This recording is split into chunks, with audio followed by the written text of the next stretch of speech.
진흙이 토기장이의 손에 있습니다. 토기장이가 마음대로 만들 수가 있다고 하는 것입니다.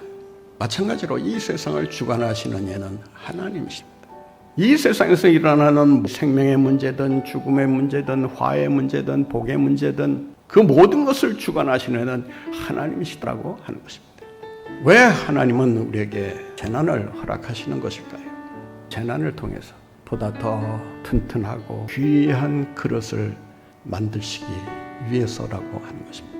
하나님은 재난을 통해서 우리를 멸망시키려고 하시는 것이 아니라 회복시키려고 하신다는 것입니다. 우리는 여기에 초점을 맞추고 이 재난을 바라볼 수 있어야 됩니다. 재난 속에는 하나님께서 우리를 축복하시려는 뜻을 담고 있다고 하는 것입니다. 하나님이 궁극적으로 주시려고 하는 선물은 평안입니다. 그리고 미래의 희망이라고 하는 것입니다. 하나님은 때로 재난을 통해 우리를 회복시키시고 새롭게 빚으셔서 위대한 그릇으로 만드시는 줄로 믿습니다. 왜 하나님은 재난을 허락하시는 것일까요? 그것은 인간으로 하여금 겸손하라고 하는 교훈을 주기 때문입니다. 고통과 재난이 있기에 인간이 스스로를 겸손히 낮출 수가 있다고 하는 것입니다. 재난을 통해서 승리할 수 있는 길은 바로 하나님 앞에서 자기 자신을 낮추고 하나님께서 이 모든 일을 이루실 것이라고 하는 믿음을 가지고 나아가는 데 있다는 것입니다. 그렇다면 어떻게 해야 우리가 재난을 이기고 승리하는 삶을 살아갈 수 있는 것일까요? 회개해야 할 것을 말씀하고 있습니다. 하나님께서 우리에게 재앙을 내리기로 결정하셨다 하더라도 그 결정을 바꿀 수 있는 비결이 무엇입니까?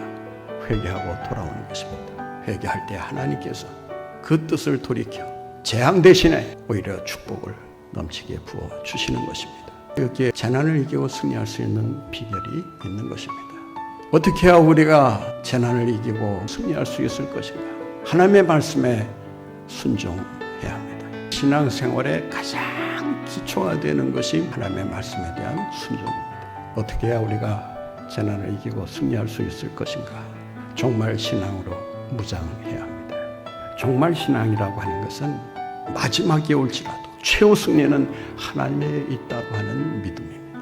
언제 어느 때 재난이 닥치더라도 하나님께서 우리를 지켜주시고 막아주실 것이라는 믿음과 확신을 가지고 두려움 없이 불안에 떨지 않고 승리의 삶을 살아가시는 여러분들 모두가 되시기를 간절히 바랍니다.